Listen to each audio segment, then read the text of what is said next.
ಬ್ರಾ ಧರಿಸುವ ಎಲ್ಲ ಮಹಿಳೆಯರು ತಿಳಿದುಕೊಳ್ಳಲೇಬೇಕಾದ ಮಹತ್ವದ ಮಾಹಿತಿ ಇಲ್ಲಿದೆ.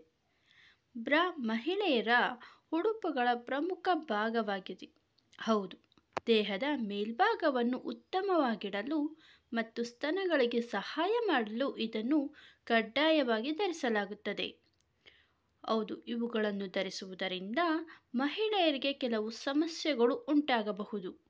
ನೀವು ಖಂಡಿತವಾಗಿಯೂ ಬ್ರಾ ಧರಿಸುವುದನ್ನು ನಿಲ್ಲಿಸಬೇಕು ಎಂದು ನಾನು ಹೇಳುತ್ತಿಲ್ಲ, ಅಥವಾ ಅದನ್ನು ಧರಿಸಲು ತಜ್ಞರು ಹೇಳುತ್ತಿಲ್ಲ. ಈ ಬ್ರಾ ಧರಿಸುವುದರಿಂದ ಆಗುವ ಅನಾನುಕೂಲಗಳು ಯಾವುವು, ಇದನ್ನು ಯಾರು ಧರಿಸುವುದಿಲ್ಲ, ಅದನ್ನು ಯಾವಾಗ ಧರಿಸಬಾರದು ಮುಂತಾದ ಕೆಲವು ವಿಷಯಗಳ ಬಗ್ಗೆ ಇಂದಿನ ಈ ವಿಡಿಯೋದಲ್ಲಿ ತಿಳಿದುಕೊಳ್ಳೋಣ ಬನ್ನಿ. 1. ಹೆಚ್ಚಿನ ಹೆಂಗಸರು ಬಿಗಿಯಾದ ಬ್ರಾಗಳನ್ನು ಧರಿಸುತ್ತಾರೆ. ಇದು ತಿಳಿಯದೆ ಸ್ತನದ ಕೆಳಭಾಗದಲ್ಲಿ ಸಮಸ್ಯೆಯನ್ನು ಉಂಟುಮಾಡುತ್ತದೆ. ರಕ್ತ ಪರಿಚಲನೆಯ ಮೇಲೆ ಪರಿಣಾಮ ಬೀರುತ್ತದೆ. ಮಹಿಳೆಯರ ಎದೆ ಅಥವಾ ಪಕ್ಕದ ಪ್ರದೇಶಗಳಲ್ಲಿ ನೋವನ್ನು ಉಂಟುಮಾಡಬಹುದು. 2. ಬ್ರಾ ಇಲ್ಲದೆ ಮಲಗುವುದರಿಂದ ರಾತ್ರಿಯಲ್ಲಿ ಆರಾಮವಾಗಿ ಮಲಗಲು ಸಹಾಯ ಮಾಡುತ್ತದೆ. ಹೌದು, ನೀವು ಬ್ರಾ ಧರಿಸದಿದ್ದರೆ ನಿಮಗೆ ಉಸಿರಾಟದ ಸಮಸ್ಯೆ ಇರುವುದಿಲ್ಲ. ಬ್ರಾ ಬಿಗಿಯಾಗಿರುವುದು ನಿಮಗೆ ಅನಾನುಕೂಲತೆಯನ್ನುಂಟು ಮಾಡುತ್ತದೆ. ಅದಕ್ಕಾಗಿಯೇ ನೀವು ಮಲಗುವ ಸಮಯದಲ್ಲಿ ಬ್ರಾ ಧರಿಸದಿದ್ದರೆ ಉಸಿರಾಟ ಮತ್ತು ರಕ್ತ ಪರಿಚಲನೆಯ ವಿಷಯದಲ್ಲಿ ಯಾವುದೇ ಸಮಸ್ಯೆಗಳನ್ನು ಉಂಟುಮಾಡುವುದಿಲ್ಲ ಎಂದು ತಜ್ಞರು ಹೇಳುತ್ತಾರೆ. ಆದ್ದರಿಂದ ಬ್ರಾ ಧರಿಸಬೇಡಿ. 3. ಕೆಲವರು ತುಂಬ ಬೆವರುತ್ತಾರೆ.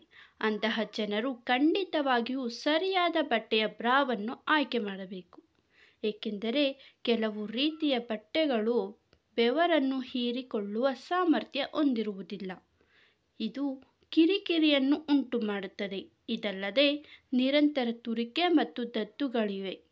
ಬೆವರುವುದು ಶಿಲೀಂಧ್ರಗಳ ಸೋಂಕಿನ ಸಾಧ್ಯತೆಯನ್ನು ಮತ್ತಷ್ಟು ಹೆಚ್ಚಿಸುತ್ತದೆ. 4.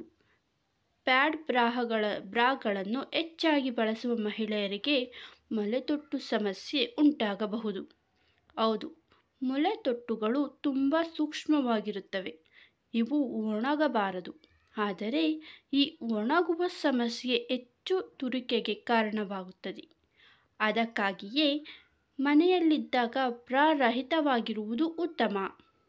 5. ಅಗತ್ಯವಿಲ್ಲದಿದ್ದಾಗ ಬ್ರಾದಿಂದ ದೂರವಿರುವುದು ಒಳ್ಳೆಯದು. ಹೀಗೆ ಮಾಡುವುದರಿಂದ ಸ್ತನ ಕ್ಯಾನ್ಸರ್ ಬರುವ ಸಾಧ್ಯತೆಗಳು ತುಂಬ ಕಡಿಮೆ ಇರುತ್ತದೆ. ಕೆಲವೊಮ್ಮೆ ಬಿಗಿಯಾದ ಬ್ರಾಗಳು ಸ್ತನಗಳ ಅಂಗಾಂಶವನ್ನು ಹಾನಿ ಮಾಡಬಹುದು. 6.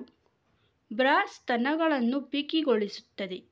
ಹೌದು, ಬ್ರಾ ಸ್ತನಗಳನ್ನು ನೇತಾಡದಂತೆ ಮತ್ತು ಹಿಗ್ಗದಂತೆ ರಕ್ಷಿಸುತ್ತದೆ, ಆದರೆ ಇದು ನಮ್ಮ ಆರೋಗ್ಯದ ಮೇಲೆ ಪರಿಣಾಮ ಬೀರುವ ಸಾಧ್ಯತೆ ಇದೆ. ಆದ್ದರಿಂದ ಸರಿಯಾದ ಸೈಜ್ ಸೆಲೆಕ್ಟ್ ಮಾಡಿ. ಸ್ನೇಹಿತರೆ, ಈ ನನ್ನ ಮಾಹಿತಿ ಇಷ್ಟವಾಗಿದ್ದರೆ ದಯವಿಟ್ಟು ಲೈಕ್ ಮಾಡಿ, ಶೇರ್ ಮಾಡಿ, ಸಬ್ಸ್ಕ್ರೈಬ್ ಮಾಡಿ. ಧನ್ಯವಾದಗಳು.